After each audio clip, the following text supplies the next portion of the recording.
Why is it so difficult to detect a lie? Let's have the example with Kevin Spacey, and I want to debunk a little bit of body language experts. We are going into studies and looking what is the problem? What is the problem with the studies? What is the problem with the topic of baseline? What is a baseline? So let's dive into it. Let's look for an example. Accused you of making sexual advances to him in 1986 when he was 14 years old. And then you released a statement in which you said you didn't remember the encounter, but you were extremely sorry if it had taken place. And you also chose that statement to disclose that you were living as a gay man. Can you tell us why did you apologize, and do you regret now coming out in that same statement? Well, there's no question that the two statements should have been separated. In my mind, in my heart, I knew that I hadn't done what he accused me of doing. But he backed me into a corner, because when you say, oh, you were so drunk, you won't remember. I mean, look, the first thing that I think, if someone heard that, I'm accusing you of something that happened more than 30 years ago and you won't remember because you were too drunk. The first thing I did was not say this person's lying. The first thing I did was go, what? What? Like, I had to look at myself and say, is it possible that? So I wasn't in a position at that point to absolutely deny it. I was also conscious of the fact, and there were lots of voices in my head actually talking to me, advisors and such, who were saying, you can't push back on this. You have to be kind. There was all kinds of pressure. And again, BuzzFeed gave us a few hours to respond to this 31-year-old charge before they went to print. And I'm not sure I could have done anything that would have been the right thing or sounded right. It even all sounded wrong to me. But also because what many people may not know, unless they watch the Dan Wooten interview, is that I had been talking about and planning about coming out for more than 2 years. And so in my own mind, I had made the decision to come out. It's not that Anthony Rapp made me come out. It's that I was like, I was going to do this anyway. So let's just try to do something positive, because so many people in the gay community have been asking me to come out. And I felt like I just didn't see. I knew I wasn't guilty, so I didn't connect the two things. And now I understand now why it was seen the way it was seen. You did. So first of all, let's do the normal body language analysis, and afterwards I will show you what is the problem with this interpretation, in this case with Kevin Spacey. So what we can see is when he's talking about his mind and about his heart, he is moving his hands to the position where he feels like, where the things are happening. The mind is happening here and the heart is here. Why I'm telling it so specific, when he's feeling like it, because it's not for every person the same. Some people have it here, like more to the right, more to the left when I feel it, or some people are saying, I was in my heart, I was not feeling, and they are going with their hands to the stomach because they feel it more like in the solar plexus. This is also very common. It can also be like, I felt like in my heart, and then they are moving to their mind or to their brain because they were thinking a lot and they were not really feeling it, they were overthinking it. These are some difference in the body language of the people that are very unique. But when the person is like Kevin Spacey in this point, is really going into the movement and expressing it, then we can also say, okay, yeah, it's more truthful. There's a chance that it's more truthful because when we are lying or deceiving, we tend to go more like in a stiff version. Yeah, so I was thinking in my mind, this was not correct, and so you will see, for example, you see this in the P. Diddy apology video, where I also analyzed it, where you can see very neutral, very dissociated, and not much seen by sadness or feeling truly sorry. And this is all followed by he's taking a deep breath, so it's really hard and really depressing, or was depressing, the situation for him. And every time when we are talking about a hard and heavy situation, then we're like, And this is what we can see here. Squinting the eyes when I'm remembering. So he tells us when you remember in the past, and he's squinting the eyes while he's doing this. And this is very fitting because when we are looking into the past or very far into the future, we squint our eyes because in our subconsciousness, everything that's on the timeline is very far in the past or in the future is also far away for ourselves. So we are trying to, it's harder to look at it.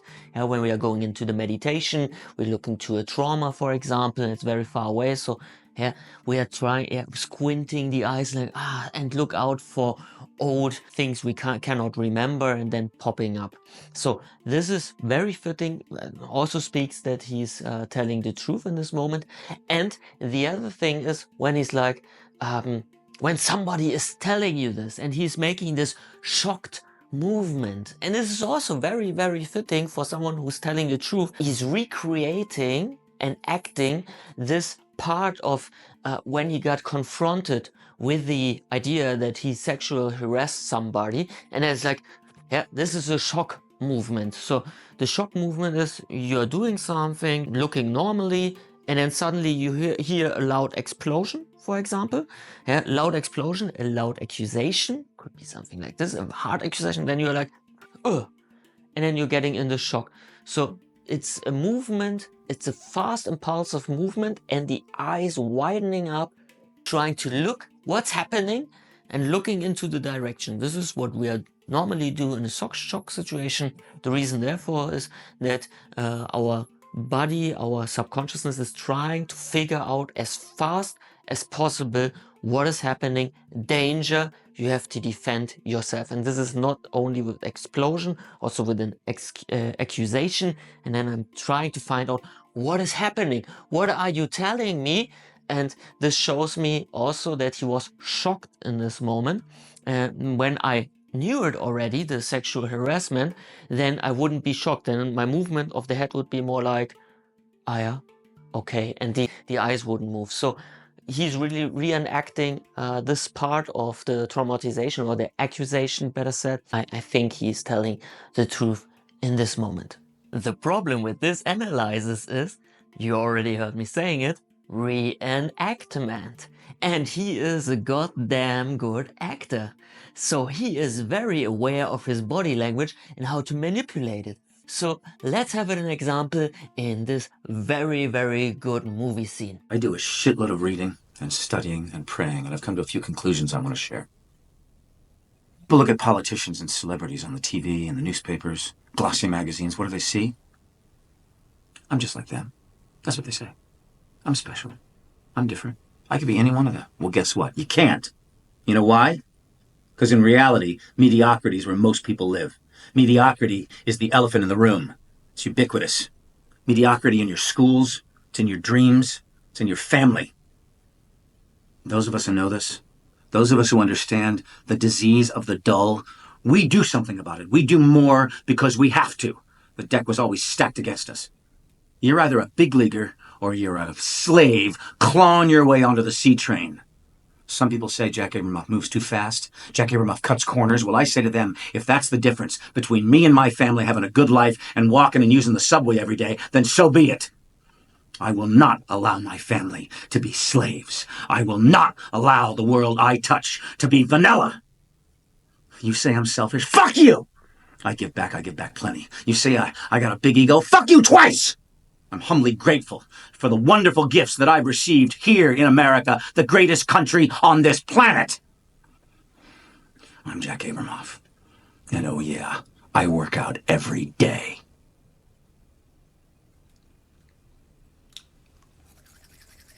What an amazing actor. When he switched from this anger part to brushing his tooth again, the body language, I'm really speechless. So he put a lot of effort in his acting career. You can realize it in the scene, I think. So, and this is a problem. When we are dealing with someone who is so specialized in this, and he's aware of the interview, the question he's getting asked, then he can manipulate his own body language and really shows, hey, I'm telling the truth. So the only thing that we can call him lying, if he would be lying, then we need a situation where we get him off guard. Yeah? And in a situation where he's subconsciousness, it would be like something, yeah, he's just talking with his friends, and then he's in this mood, talking, and then there's this question, when there was a sexual harassment, and he's like, and then the first reaction would give us more like a hint, and we could detect more like, is it truthful or is it more like a lie? And this is the problem with the body language and our interpretation when we have these interviews, because we always, myself is always having the background and the concept, hey, this person is now in front of cameras, in front of all the lighting, and then really in a tense moment, and trying to tell us a story and fake a story. Maybe in a session it would be much more easy. Not maybe, I'm pretty sure. But why I'm saying maybe is because when the session is about, hey, Kevin Spacey, I want to find out if you telling me the truth, then of course no chance at all. So he would be aware, oh, he can lay me traps, the question could be tricky, and so on. But when I would talk with Kevin Spacey about a completely different topic, and he's not aware that I want to go to the sexual harassment, and I go into the subconsciousness like we do all the time in the one-to-one sessions, and this situation will come up, and he will open himself, and then this is completely different, because when we are going in a meditation into another conscious state, the speech is changing, the melody is changing, and that's why I'm doing one-to-one sessions with meditation, because talking rationally is something completely different when we're going into the emotion, into a different conscious state, and really feeling the situation, seeing the situation, imagination, going back into the past, and so on. So this is the first problem with a very good actor when we try to detect if it's a truth or lie. And the other problem we have, most of the time we need a baseline, and to get a baseline is really hard. So what is a baseline? So I want to show you a study. We go into the study and I show you what is the problem with baseline and why we cannot detect it when we are pushing a person in a special moment, because the baseline is changing then. I show you the study. So this is the study I want to talk about, but we don't read the whole article. It's too much information. First of all, I want to go into Meghan Markle's baseline so that I can explain a baseline. Look at the hands. How have we culturally allowed that to be the case? There's nothing wrong with talking about a woman's success or her ambition or her financial prowess. Yeah, so we have these hands folded together, and the same we have here in a completely different video. An understanding of, but an version of that same type of experience. That's something that you should have an understanding of. And every time she's doing it, you should only see it briefly, sorry. And every time she's saying something, I want you to understand something very important she is doing, is this baseline. So when we have this baseline, we can see, every time when she wants someone to understand it, and she has the urge, and maybe there's an emotion, maybe there's anger, no one understands me, or something like, I feel like a victim, or God, please help me, that the other stupid people understand what I say, or something like this direction. Just putting some examples out there. Then we have the possibility to tell in another situation when she's saying like, no, I don't want you to understand it. It's a problem when you don't understand it. Yeah? And she's doing the same body language, then we know, no, wait, this can't be true. Yeah? Good. So this is a baseline. You will see baselines with everyone in your family, with friends. Yeah? My baseline is something like this. Yeah? When I'm concentrating, and I'm always here with the lips. Yeah? One of my friends, he's always doing like this. Yeah. I don't think when he's disagreeing, then he's doing this with his elbow. So these are typical baseline things. So now let's go into the article and to the study. What is the problem with the study? I give you a brief summary of the article, I checked it, so I give it with ChatGPT, and I checked it with the article that everything is correct. Sometimes OpenAI or ChatGPT is sometimes a little bit incorrect. So, okay, the article explained how to detect lies using a baseline method. Participants first give truthful statement about a negative event they experienced. Later, they provide another statement which could be either truthful or a lie about a different negative event. Compare statements. Researchers compare the details in both statements. I'll make it a little bit more practical.